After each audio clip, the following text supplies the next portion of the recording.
Join me in a word of prayer. May the words of our mouths and the meditations of our hearts be acceptable in your sight, O Lord, our rock and our Redeemer. Amen. It was the year 1597. It was quite a while ago.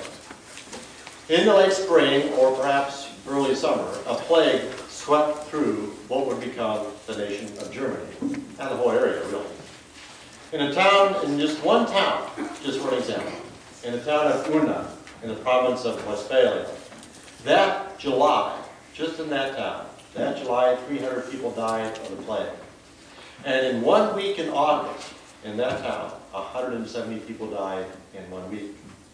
By the time the plague was over, the Lutheran pastor of that church in the town of Unna in Westphalia had funerals for 1,300 parishioners.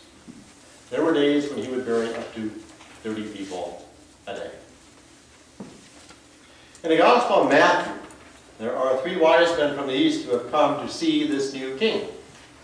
They come to Herod, the current king of the area, and they announce that they are coming to anoint the new king of the Jews. They assume he's the king of the Jews because that's where the star is, and it's Judea, so what other king could he possibly be? They couldn't possibly have known what kind of king this was. And so they brought him gifts fit for a king. Gold, even to us that makes perfect sense. You would bring a newborn king gold. That would be a gift fit for a king. Frankincense, not quite so obvious to us at all, I don't think, but really quite a gift. It smelled something like pine or balsam. So if you cut your own Christmas tree and you hung it in the house, or put it in your house this year, you might have smelled balsam or pine. That would have been kind of like what frankincense smelled like.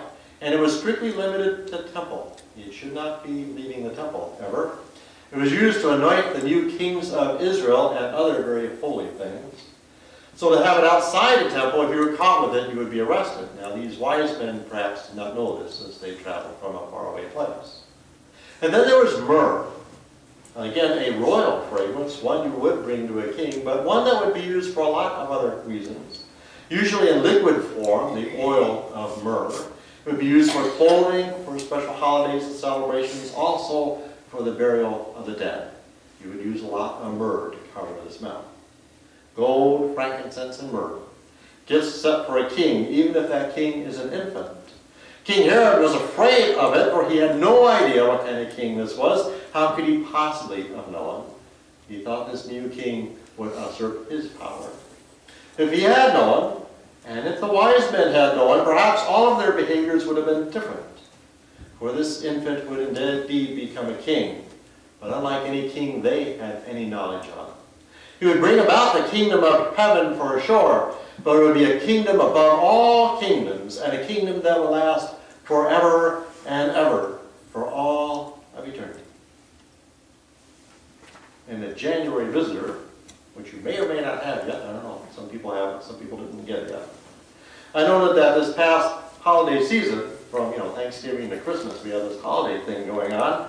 There's all the baking, there's all the gifting, there's all the running around, there's all the finishing, all the list, there's all the rush, rush, rush, there's all the joy, joy, joy, there's all the happy, happy, happy. And it's kind of fun. It really is. It is kind of fun. To get into it all, Jesus is right up there with Santa Claus. Maybe just a little holier, but right up there.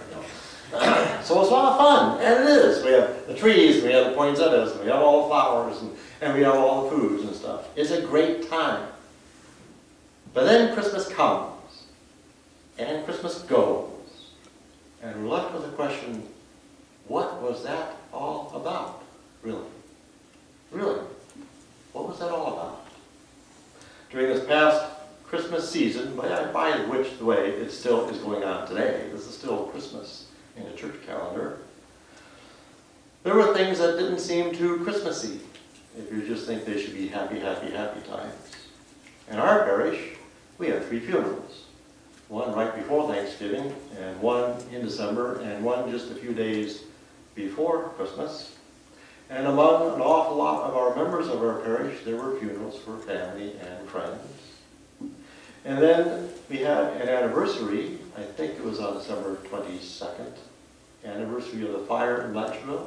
People gathered at that site, the fire that claimed 4 lives.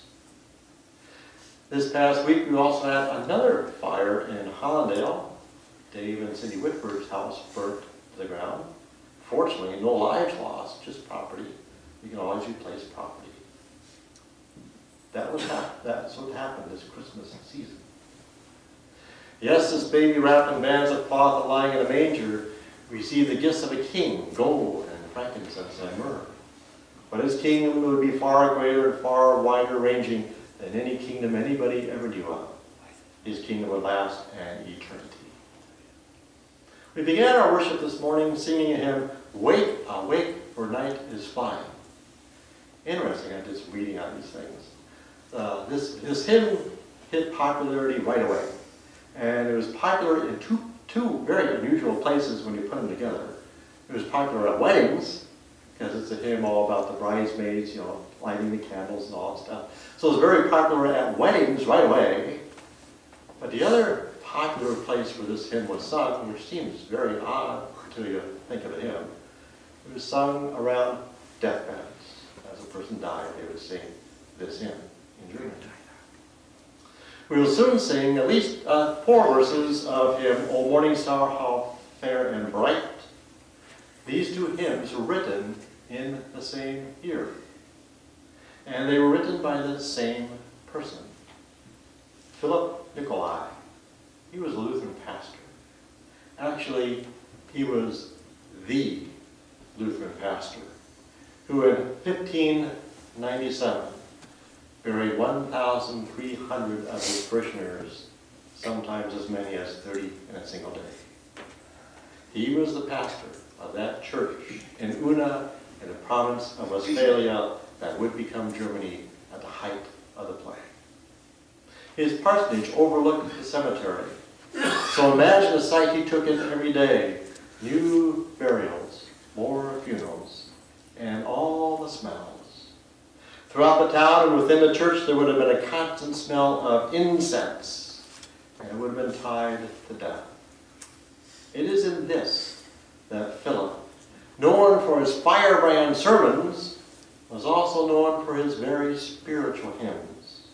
He took up his pen one morning and he began to write. And he did not stop until he was done. And he wrote the hymn that we were about to sing some of the verses of. It was his desire to bring some word of comfort and hope in time of distress and utter tragedy to his people. He became so absorbed in the writing of this hymn that he went right through midday and right into the afternoon and late afternoon. And as I said, this hymn became a favorite quickly.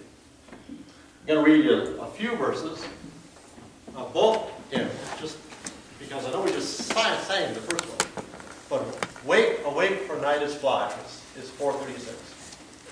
And just think of what he's going through and what his town is going through and what the people are going through. And he writes this: "Wake, awake, for night is flying. This death will not last. The watchmen on the heights are crying, wake, awake, Jerusalem at last. Midnight hears the welcome voices, and at the thrilling cry rejoices. Come forth, you maidens, for night is past. The bridegroom comes, so awake." And I really like verse 3. "Glory, let heaven adore you. Let saints and angels sing before you. With harp and cymbals clearest tone, gates of pearl, 12 portals gleaming, lead us to bliss beyond all dreaming. With angel choirs around your throne, no eye has caught the sight light, no ear the thundering might of such glory. There we will go, and what joy we will know. There sweet delight will ever flow." Imagine that when you're burying 30 people a day, and 1,300 people die in your village.